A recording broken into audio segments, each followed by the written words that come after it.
Thank you for tuning into the Golden State Media Concepts Football Podcast, where we talk the latest news, rumors, and games of the NFL and college football, from the latest signings to this year's breakout stars, and all the news in between. As always, I'm Jeremiah. And I'm Alex, and thank you guys for tuning in again today. Yeah, man, we got some big news out of Baylor that broke.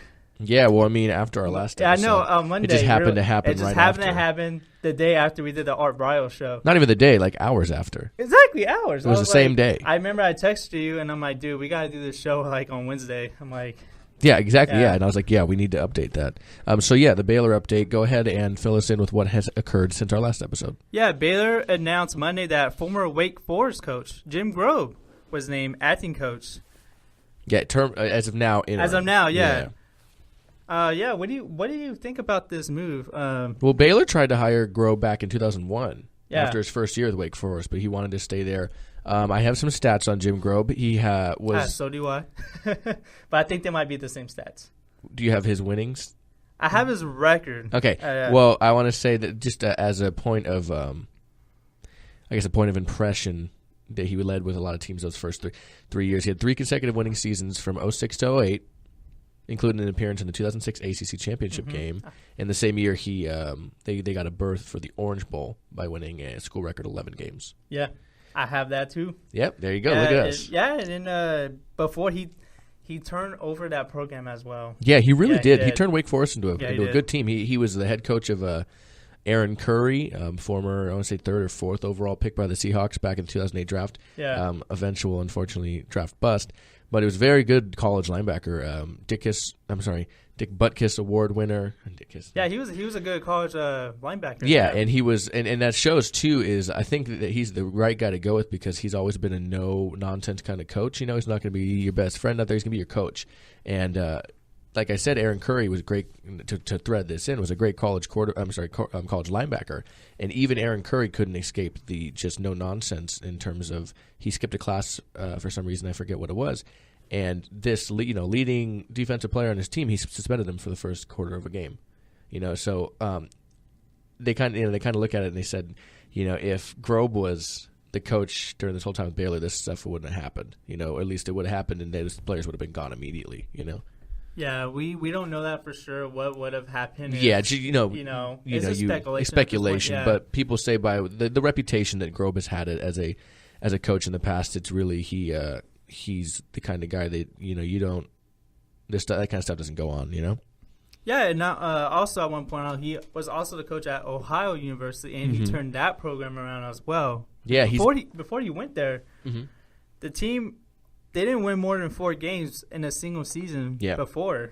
Yeah, he's had a great track record with teams that aren't necessarily, out front winning all the time. And I mean that too. Baylor's been a good team for the last few years. Yeah. So it's if anything, it's not necessarily he has to turn this team around. I guess he has to turn the culture. The culture. Yeah, I think that's a good word. I was going to say the philosophy of the team around. Well, that too in a way. At least maybe necessarily not the team, but of the way they're conceived right now. As this program in peril, Yeah, but I think even though this is probably the most difficult job he's walking into, despite what happened and all that, he's walking probably into the most talented team he's had. Yeah, absolutely, excluding the Wake Forest team with a couple of NFL players that year. Yeah. I think, he's going to come into the most ready-to-win situation, I should say. Instead of having to turn a team around, he's going to be able to take over a team that's been winning for a while. And I think he's the right guy for the job. He knows how to win. He demands excellence.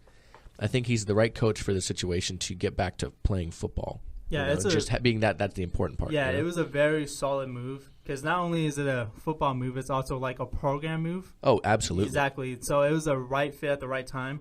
I'm not sure if he's the long-term answer as of right now. Yeah, we'll see how this year goes for him. But I still think my Singletary is a perfect fit. But we'll see how this goes. We'll see how. If he impresses and he does really well this year, then I think they're in a good spot because they don't have to go looking for a coach. It's not always easy to find a coach, especially one that's going to fit the system. And honestly, with Grobe, I think at least right now on an interim basis, that's a really, really great hire.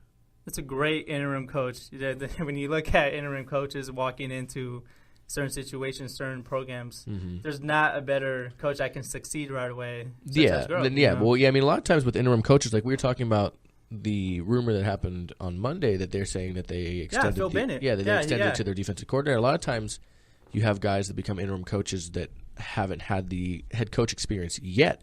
You know, you have back when Tom Cable was fired with the Raiders and Hugh Jackson became the interim head coach. He wasn't a head coach yet. He was a coordinator, and then until he got his job this offseason, he hadn't been a head coach yet. He was just a coordinator or a running backs coach or so on and so forth. Getting an interim head coach that has been a coach in 2 successful situations in revamping offenses and teams in general with Wake Forest and Ohio University before that, I think that's really important for them, especially getting off on the right foot, because you don't want to struggle from the get-go, because then people are going to say, is it still the issue with the same issue still going activity? on? Exactly, yeah. So that's my biggest thing, is I think that he's in a spot where he doesn't have to do more than just play football, and have him play football. Yeah, and it's still unclear that the current, staff is going to remain intact. Yeah. Yeah. Because with interim coaches, typically your staff stays intact, but this is weird because it's an interim coach heading into the season. Yeah. As opposed to taking over halfway. And the season's not that far away, too. College football is getting going not far from now. So, I mean, it's good that they did this now to have him have the whole spring with them, but unfortunately, he's going to be behind, and it's going to be important that they get going and really get things settled. And I think he's the right coach for it because, like we said, he turned around 2 pretty poor teams back to back, and those 2 programs were relevant because of him. Exactly. Yeah. Wake Forest hadn't been relevant in years until he got there. Yeah. And like we said, 3 consecutive seasons. School record to this day, 11 wins. Orange Bowl that year. 3 consecutive winning seasons that they hadn't done before that in 10 years. So I think that's the right move. And also, I don't know if you saw this, but this past season's quarterback, the sophomore Jarrett Stidham, said he's going to stay with the team. Yeah, I did see that. Yeah, after news of plenty of they lost all of one of their 2016 recruits. Yeah. And so it's good to see that one person's going to stay put, as opposed to, I think, everybody but a free safety of the recruiting class this past year is gone. So it's nice to see that there's some kind of turnover, and he's, it's smart of him to stay. I think he had a decent year, not amazing. He only started 10 games, but he played well, but with what they were given. But I'm interested to see what happens and see what more news comes from this. See if I think they have, when we were talking about last episode, a quarterback that they had. I miss it on here, but he was talking about he's looking at Ohio State. Oh, the Mond, the top dual threat quarterback coming into the season. He was looking to leave to go to Ohio State, and that hasn't become official yet. That's why I say almost all of their recruits are gone. They have him and this free safety, but he's looking actively to leave as well.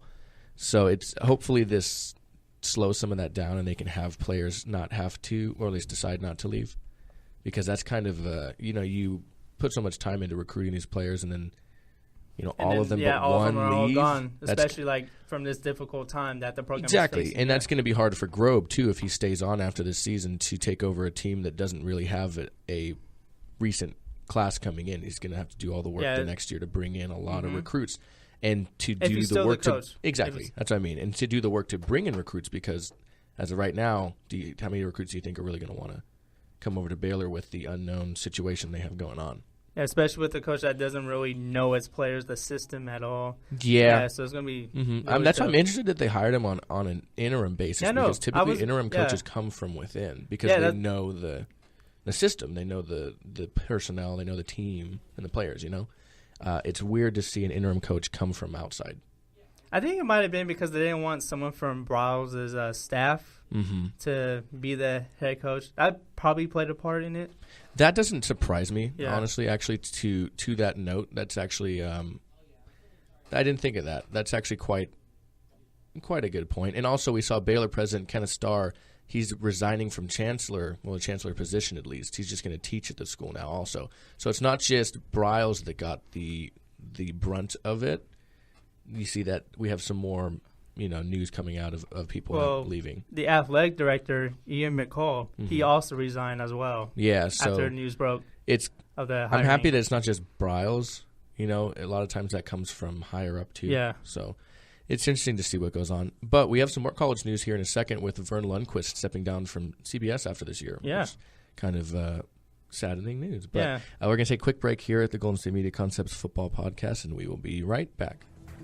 Want to find out what movies to go see? Then check out the GSMC Movie Podcast. It's your ticket to the latest movies, whether it's a new blockbuster event, romantic, comedy, or action flick. This show has got it all covered. They talk some what to go see now, don't bother, what's hot on Netflix, and everything in between. That's gsmcpodcast.com/movie-podcast. When it's all about the movies, it has to be this new show. Don't forget to like them on Facebook and follow them on Twitter. Visit gsmcpodcast.com for more info.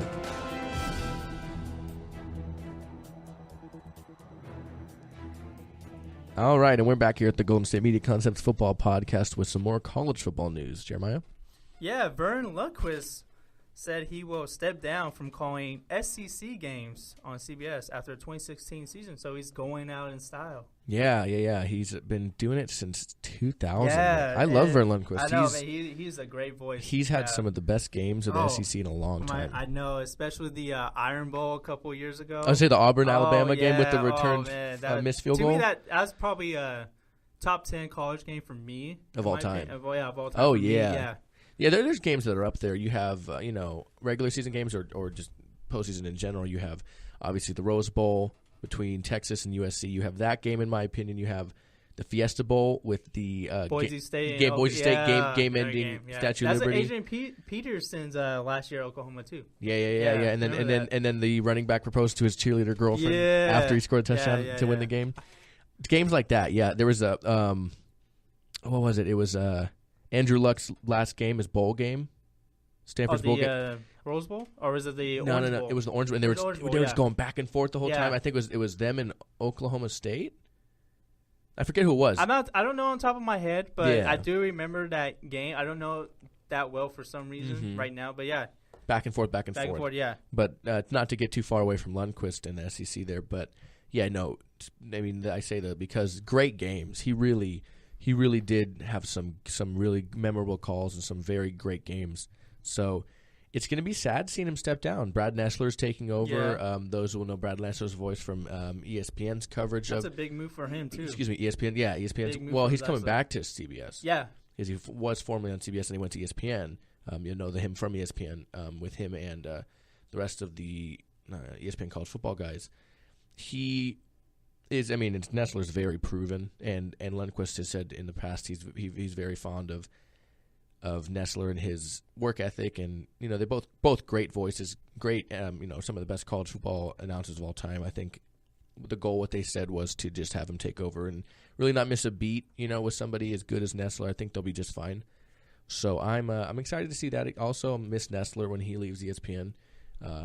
He's also called some pretty good games on ESPN, absolutely. ESPN has a lot of great games that he covers every year. A lot of times ESPN will get some of those. I think they get at least one of the New Year's 4. ESPN, I think they get around. I think they get 2 or maybe 1 or 2. I think they get 1, because I'm confused. Well, I mean, he gets 1 no matter what. But I'm always confused now too because of yeah, you were right. That game, it was Oklahoma State. Yeah, because it was they lost that game though. Yeah, they did. I remember it was Luck and Brandon Whedon. Thank you. Going back and forth, and I was like, man, this Brandon Whedon kid's not bad. And Blackman played really well too. Oh, he was. Justin Blackman played real well. It's a shame what happened to his NFL career, but anyway, we'll probably talk about that whenever resurfaces. That resurfaces. Yeah. It sort of did the last couple of weeks, but we talked about it already. Yeah. But are you sad to see him step down? Yeah, man. He's to me, he's probably been the voice of the SEC. Oh, 100%. Yeah. Decade and a half. Oh, yeah, 100%. But yeah, man, it's sad to see someone of his stature go from because the SEC is looked at as practically the NFL college, probably like a minor league. It's the most popular network of college football. 100%. Yeah, man, it's very, very sad, and something he actually transitioned from the NFL too in 2000, and was it Sean McManus? I think he's the CEO of CBS. Correct me if I'm wrong. Yeah, he's a head executive. Okay. CEO of CBS. But yeah, he was very disappointed when he made that transition, but it ended up being Lundquist's best career move. Yeah, because he gained even more notoriety. You know, because as great as Lundquist is, who knows if he would have achieved the notoriety he had with the SEC, because you have pretty much in football, you have all the announcers, then you have Monday night, Sunday night, Thursday night now, but that's the guy. That's what's it called? That's Thursday night had been Phil and Chris Sims. Phil Sims, Jim Nance. Jim Nance? Jeez, Did I say Jim Phil Nance? I think so. Oh, yeah. Yeah, okay, Chris Sims is his son, who now is an announcer as well. Yeah. But no, I'm sorry, Jim Nance and Phil Sims. So they're kind of the premier guys over at CBS, and then you have Fox Joe Buck. Pretty much those three networks are the guys that do the Super Bowls. You have Al Michaels, and you have Chris Collinsworth. You have Phil Sims, and you have Jim Nance, and you have Joe Buck, and you have Troy Aikman. And then, Tirico, he's coming over to NBC, but I don't know if it's to do football. Remember, he did say something about the Olympics. Yeah. So, Lundquist, who knows? I mean, he probably would have been more first in line for one of those positions, but again, who knows how it would have gone if he stayed with the NFL. I think it was a really great move, and it proved to be a really great move for him to move to the SEC and for college football. And you're right, he really did become the voice of the SEC. You know, numerous games, whether it was the Iron Bowl from last year or the great one a couple years back with the missed kick. Just so many calls I have in my head I can think of. Yeah, there's like too many to name right now. But also some I want to point out is that he's actually still going to call college basketball games and golf. Which is great. It's great too. And golf, yeah. And then don't be all sad like, man, I wish I had one more game with Lundquist. He is finishing out this year with CBS. So he is rumored and expected, he did say, to step down following the 2016 football season. So a total of 17 seasons. Yeah.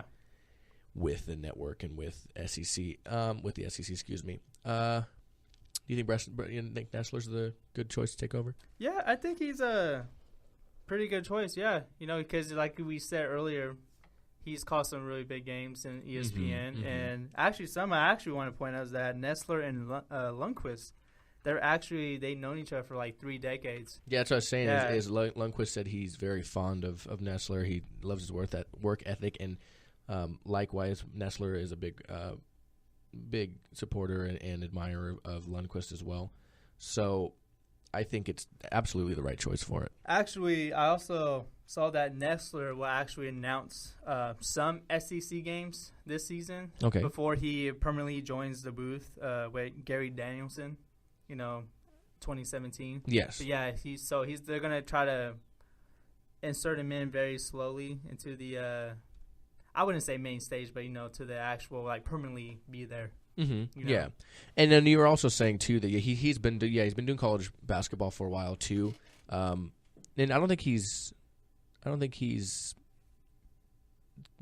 the word I'm looking for? I don't think he's limited to SEC for basketball. No, because I think they do a lot of more conferences in basketball. I'm not actually because they have the NCAA tournament, so he's known for that as well. That's the other one I was trying to remember. So I was looking up some of his really, they have quotes, but some of his big calls in, Tiger Woods back in 2005 in the Masters. But no, the one I was remembering, it was in 2013 when Auburn and Georgia, number 7 ranked Auburn and number 25 Georgia, Nick Marshall threw a 73-yard touchdown pass to Ricardo Lewis. It was a Hail Mary that propelled Auburn past Georgia in the final seconds. He says 4th and 18, let it go. Oh my gosh, oh no, Ricardo Lewis. Talk about a Hail Mary. And I could just hear it in his voice, just yelling it. It was amazing. I remember that game. And then the one right below that was a great game. His quote from the Iron Bowl. There's so many great games in the SEC in the past decade and a half. Those were back-to-back weeks. Yeah. The Hail Mary and then the return kick. Those were back-to-back weeks. Those were back-to-back Saturdays from the 16th to the 30th with the 57-yard missed field goal, and then the 99-yard return almost.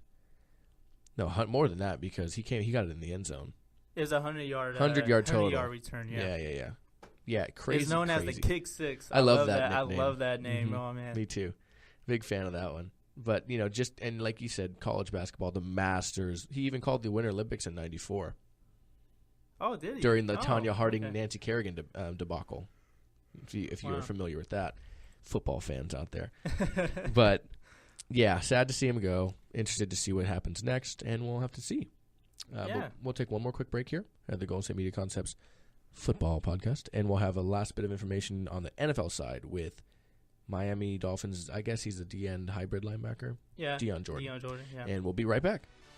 Are you looking for help for your fantasy football team? Check out the GSMC Fantasy Football Podcast. Get today's best advice on who to start, who to sit, even who you should draft. From sleeper picks to red hot lineups, they got it all covered for you. That's GSMCpodcast.com/fantasy-football-podcast. We'll cover traditional leagues, dynasty, PPR, even IDP leagues. When you need fantasy help, there's just one show to hit up. Don't forget to like them on Facebook and follow them on Twitter. Visit GSMCpodcast.com for more info.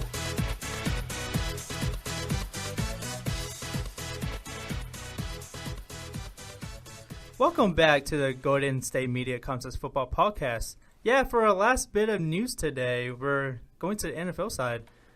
Miami Dolphins defensive end, linebacker, whatever you want to call him, Dion Jordan, will apply for reinstatement today following a year-long suspension. Yep. So, yeah, man, what are your thoughts on the USA Today article, the story that was published yesterday, I believe? Yeah, it was a good story. Yeah. Really good insight. I remember you were looking at pretty much what we saw was he says that since he's been drug-free since well before the diluted sample in 2014 that triggered his minimum 1-year ban. He's tested for drugs twice a week. He hasn't missed a field test since his ban began, according to his agent, Doug Hendrickson. But that's I hope he's getting right. He was a great talent coming out of Oregon back in 2011. Yeah, they drafted the Dolphins drafted up. They traded up, number 3. Yeah, they traded up to take him number 3 overall. He was a good player in college. I really hope he can come and do what he did in college again. He seems like a good dude. He seems like a good guy, and you want guys like that to be able to do right by themselves. He says he claims he's scared. He's scared of letting down his mom. He's letting down his friends, his supporters, all that stuff. And it's just it's a trend now with so many young stars getting. Yeah, like Josh Gordon, Justin Blackman, who's been in the league for like 2 years. Unfortunately, Martavis Bryant. Yeah, Martavis Bryant. Olin Smith, he had a history. He's actually suspended this year, actually. Yeah. Coming up, yeah, and then Darryl Washington. So, yeah, this trend of like young players, having trouble with substance abuse. Mm-hmm. Yeah, it's a shame, but what? Unfortunately, it's happened over the past few years. Yeah, and that being said too, is he has a lot to prove too when he comes back. Yeah, he does, compared to all these guys I would just mentioned. Josh Gordon played really well. Blackman never really got going, so I don't think he's going to be back in the league. As a Steeler fan, I know just how well Martavis Bryant has played. He's good. Alden Smith, great. Darryl Washington has been a pretty good staple. He, in 26 games, has only had 3 sacks. Yeah. So he's got a lot to show, a lot to prove. And then you always keep in mind 2 guys that have been out of the NFL, kind of swing of things. Like, are they in that shape still, Yeah, he's been training at this gym in San Francisco called Power. So that's how he's been staying in shape. He's been surrounded by, I think it's a boxing gym, MMA gym. But it's that type of gym for training for combat sports. But yeah, that's how he's been staying in shape. That's what, according to the article in USA Today, that's what I read. But yeah, man. Well, it says too that he never ever had a drug problem, but after his disappointing rookie season, impacted by his pre-draft shoulder surgery, drugs caused problems. He missed 6 games in 2014 while serving consecutive suspensions for positive tests, 1 for ecstasy and 1 for marijuana. Yeah. So. Yeah, it's a shame that, you see this young guy, because we're practically around the same age. You see someone like around our age, that young. Mm-hmm. He hasn't had a history of a drug problem, substance abuse, anything. Yeah. And, for it's a shame that what caused those problems was like a shoulder injury. Exactly. Yeah. So, I'm actually rooting for the guy. That's what I say. I'm rooting for the guy right here. like I said, he has a lot to prove, but I really hope he plays really well if he comes back next year for the Dolphins. Mm-hmm. Yeah, because they got a lot of money invested in him, I hope right? he does. I think that was one of the last seasons before the rookie salary cap. Oh, the CBA? Yeah. I mean, he's in counseling. He's working out. He's worked with other players. He's, like you said, working at gyms. He's talked to guys that have been suspended before. I think he wants to get right. So I think by all means, I think he's in a better spot than I can't think of his name all of a sudden. He's in a better spot than we were just talking about him, Josh Gordon. Oh yeah. Yes, yeah. I'm sorry. I didn't know who you were going to go. I was going with. up in the article to look. Yeah, so he's in a better spot than Gordon because he hasn't tested positive once since his suspension. He is working hard. He's doing the right things. I think Josh Gordon tested positive again a couple months back. Was what the issue was, and I think Gordon has yet to show a full desire to kind of want to be right. Which is a shame because Josh Gordon is probably the most talented of all those guys. Yeah, I'd say Gordon, Martavis, Alden Smith. All of them very. Yeah. But I would say Gordon, Martavis, very good. We were talking about Justin Blackman, great in college, but not. He had a really good rookie year. Not bad rookie year, but it wasn't great, but it was good. Yeah, he had potential, but he's probably the most lost cause there. Yeah, I don't see him come back to the league anytime soon. He's been out of the league for like 4 years. Feels like forever. Yeah, he's been out since he played his rookie year and played every game, and he's been gone since. Yeah. So yes, the Dolphins have said they'll address Jordan's status if and when he's restated, which generally takes about 30 to 45 days from filing. It's pretty quick with Josh Gordon though.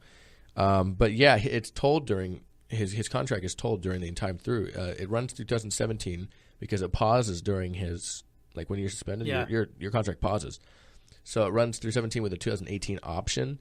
Pretty much the coach in the front office though that drafted him are gone, so who knows how it's going. Yeah, so his status is unknown right now. With the Dolphins. Because especially when he has about $1.7 million roster bonus due. He didn't have a contract that was guaranteed, but that was voided after his first suspension. But he does get the roster bonus. But he just sounds like he wants to play football. He wants to get back to doing what he's loved for a long time. I want to see him succeed because unlike some of these guys like Gordon and Blackman, it looks like he just really wants to play football. Yeah, he's the one that he's putting football first, first, and everything second. And some things, I mean, like Gordon. We can't talk about these situations without fully knowing them. Gordon, who knows? Blackman, we haven't heard a thing in years. Gordon, hopefully he's trying. Alden Smith is coming back. Alden Smith he's going to apply for his statement in November, I think. Yeah. Martavis Bryant, apparently he has issues with depression, so who knows if it's just on a deeper level kind of thing. But he said he wanted to get himself right before playing football, so he's in rehab for depression right now. So it seems like he's getting him right before he gets football right, which football, you do put football first as you see Dion Jordan doing it. That isn't something we want to do, but your life is always number one. So that too is also really important. Yeah, no disrespect to the other guys that we mentioned, like Josh Gordon. No disrespect to them, but I think Dion Jordan kind of has a better head on his shoulders compared to these guys. At least that's what it looks like. It looks like that's speculating, but again, we haven't seen reports about Josh Gordon not testing positive in a long time, really, putting football first, putting his life first, getting back on track and wanting to be better. We haven't seen that out of him. So I agree with you.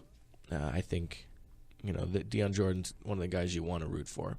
So yeah, I'm rooting for him to come back this year and maybe possibly have a big year, because he, like we said, he only had 3 sacks in 26 games. 26 games, yes. 26 games, yeah. And if the Dolphins could get him playing on a pretty good D-line with Olivier Vernon, exactly, and Ndamukong Suh. Yeah, if they can get him to play at least very solid, it's a win for the Dolphins. And 100%. And I wouldn't be surprised if they keep him past 2018. That option. We'll have to see. Yeah. I'm really interested to find out, and I hope he gets reinstated, barring anything unknown or unforeseen. I'm rooting for him, man. I'm rooting for him. I think we both are. Yeah. And we'll, of course, have more information for you when we get that information. But again, that's it for us today. Yeah. I want to thank you guys for listening to the Golden State Media Concepts Football Podcast. we would like to say look for us on iTunes. We'd like to thank all you guys, just like we did last episode, for making us top 15 on iTunes. We dropped a little bit, but we still win. We'll be back up there after this episode. Yeah. But we'd like to thank you guys again. Visit us on iTunes for new episodes each week. Actually, 4 episodes each week. Yeah. You can find us on GSMCpodcast.com, as well as on Twitter at GSMC_football, and on Facebook at the Golden State Media Concepts Football Podcast. I'm Alex. And I'm Jeremiah. And let's get to the top 10, guys. Come on. Get us in the top 10. Come on, Get us past Stone Cold Steve Austin. Let's go. Yes. We'll see you guys next time.